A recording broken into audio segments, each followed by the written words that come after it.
Chris Godinez, licensed professional counselor, also the host of We Need to Talk on every Sunday at noon, and I post it up to Facebook, and then I do these questions on Wednesday. This video is for educational and informational purposes only. The views and opinions stated herein are mine and mine alone. They do not represent the ACA, the APA, or any other therapist for that matter. Boom, shakalaka done. I'd like to thank my sponsor, BetterHelp, BetterHelp, BetterHelp.com/Chris Godinez. They're an online therapy company. They are international.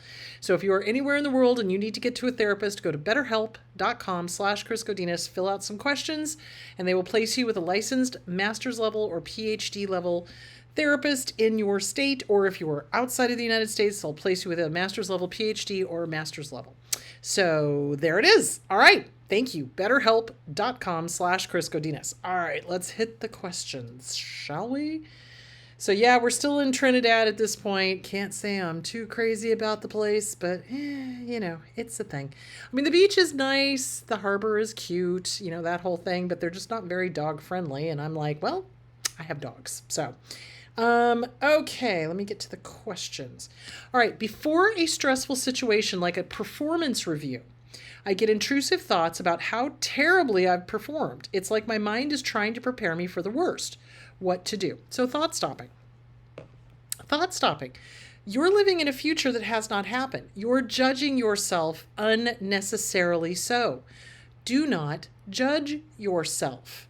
And we tend to do that so we're not disappointed. So it's kind of like, oh, I did terrible this year. I'm going to get a bad review and blah, blah, blah, blah, blah. That way, if we do get a bad review, we can be like, oh, see, I told you so, you know, so we're not disappointed. So part of being healthy is knowing your own worth.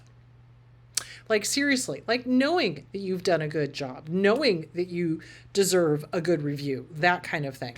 So, for example, like one of the first classes I had, gosh, back when I was getting my master's degree, she knocked me off on some stuff and I was like, that doesn't sound right. And I challenged her and she stuck by her decision. But, you know, at least I was like, no, I think I am worth this. And I know I'm right on that, you know, so it's self-esteem. It does boil down to self-esteem, and it boils down to, I'm going to beat it to the punch and feel bad before somebody else has a chance to make me feel bad.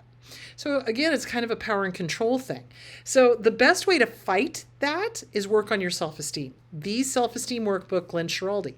Work on your self-esteem. Work on knowing your worth. Work on not putting yourself down. Don't allow that inner critic to destroy you and to lie to you, because that's what it's doing.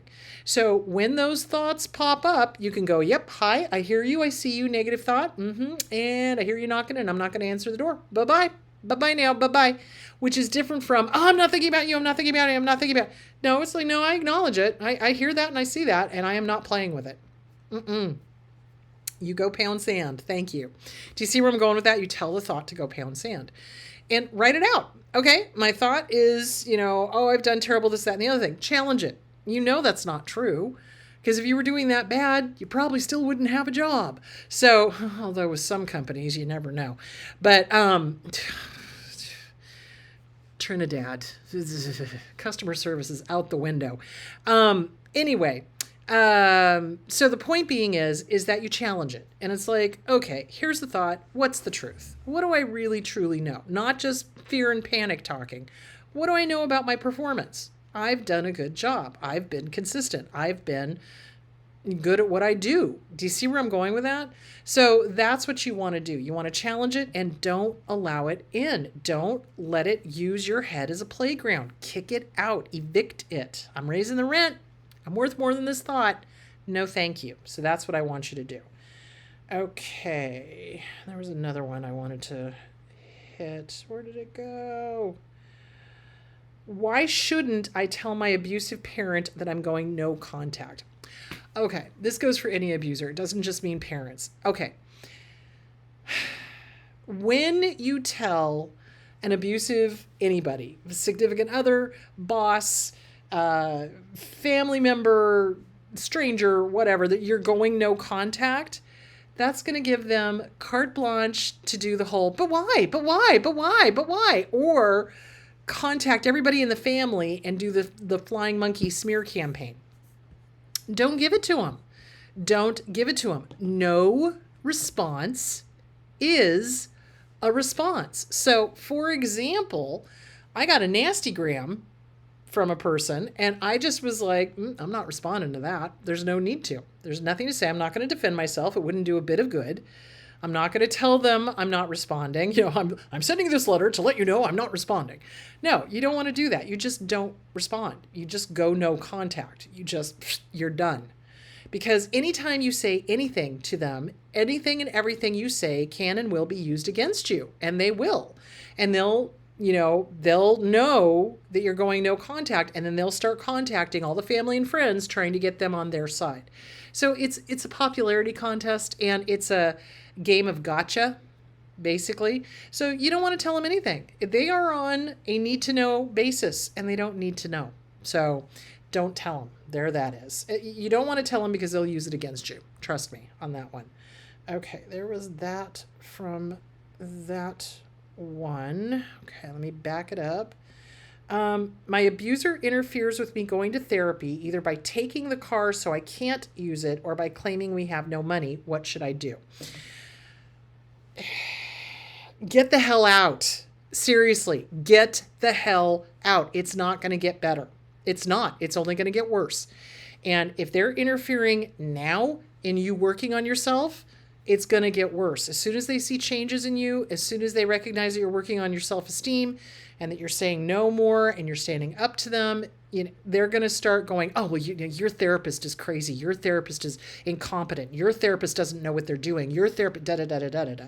And they're going to start doing cognitive dissonance because there's that part of you that still wants to believe them. So the best thing, the safest thing is to get the hell out. Get the hell out. They're going to start interfering in more than that. So yes, they will take the car keys. Yes, they'll take the car. Yes, they'll take the money and claim that they don't have any. So you find free therapy. You do. You find free therapy. You find therapy online that doesn't cost so much. You find group support. You come up with reasons to be out of the house if you're still seeing people in person. So, I'm going grocery shopping, and then you stop by the store on the way home, or you, whatever, it's like, you gotta start or you do it on your lunch break.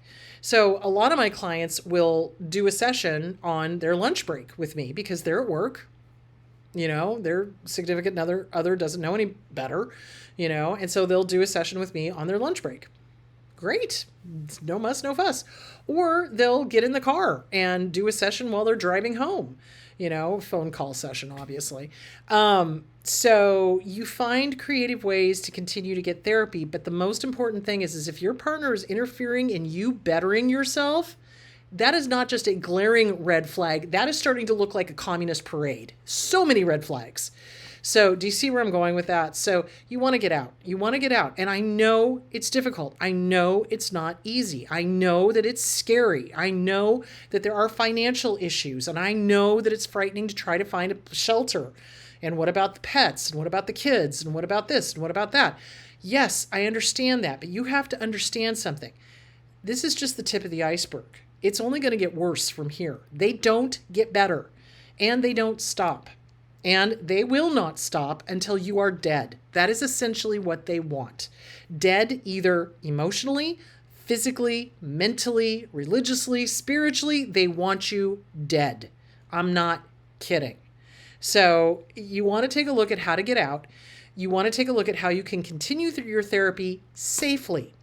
First of all, you never want to tell your abuser you're in therapy. You never want to tell your abuser that you're seeking help, ever. Because again, please see the previous question. They will use it against you. They will get scared because, oh my God, now somebody knows about it. And they'll try to stop you from going.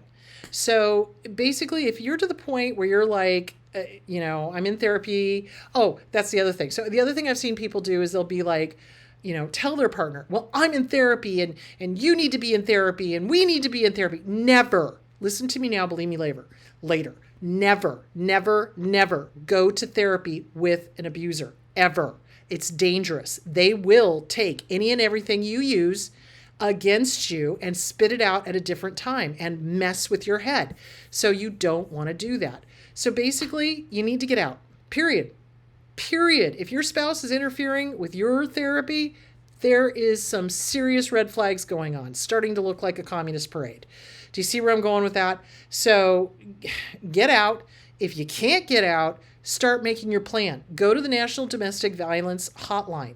Get a safety plan together. Get a plan to get out. Get a plan so that you can do therapy. So yeah, they will interfere with you going to therapy. They will spend the money on another motorcycle jacket or expensive car or whatever, and then say that there's no money. Absolutely, 110%, because they're threatened. They know that once you start figuring them out, you're not going to be malleable. They're not going to be able to manipulate you. So yeah, so do it on your lunch break. Find a place that you can do either a phone session or you can do video on the lunch break.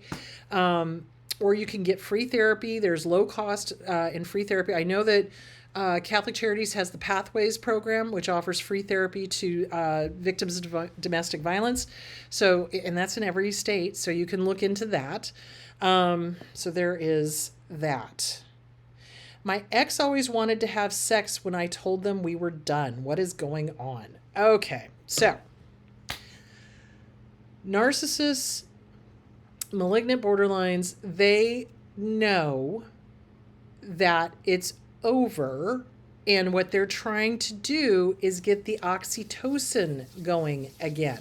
They're trying to get you to want to be with them. So that's why they want to have sex when it's over, when you're like, it's done. Oh, hey, baby, blah, blah, blah. So they're manipulative. It's a manipulation. It's a hoover. It's a sexual hoover, but it's a hoover. So yeah, that's what they're doing. And it's a power trip. If they can make you give in and have sex with them, in their eyes, they won. So don't do it. It's like, if you're done, be done. 110%. Don't fall for the sexual hoover. Don't fall for the, oh, I just want to touch you. No, they're trying to get the oxytocin going again. Oxytocin is the bonding chemical between people, between moms and babies and couples. It bonds us. And so he or she is trying to get the oxytocin going again. And it's a power and manipulation. You know, it's hard to say no when you're in love with somebody and they're not the person you thought they were, but you're hoping, and they do the sexual hoover and you fall into bed with them, and boy howdy, it's the same thing all over again, except that the abuse is longer and longer and the love bombing is shorter and shorter. So yeah, so that's what's going on. All right, my loves. Next Sunday, I'm talking about healthy. What do healthy people look like? What do healthy families look like? How do they communicate? That type of thing. So we're going to talk about healthy families, healthy couples, healthy friends, because I think that's important, because I think a lot of us come out of these abusive relationships and we do not know what healthy looks like. So we need to know what we're looking for. So we're going to talk about what is healthy. What does a healthy family look like? So that's what we're going to be talking about. All right, you guys, go have a great week, and I will talk to you on Sunday. Bye.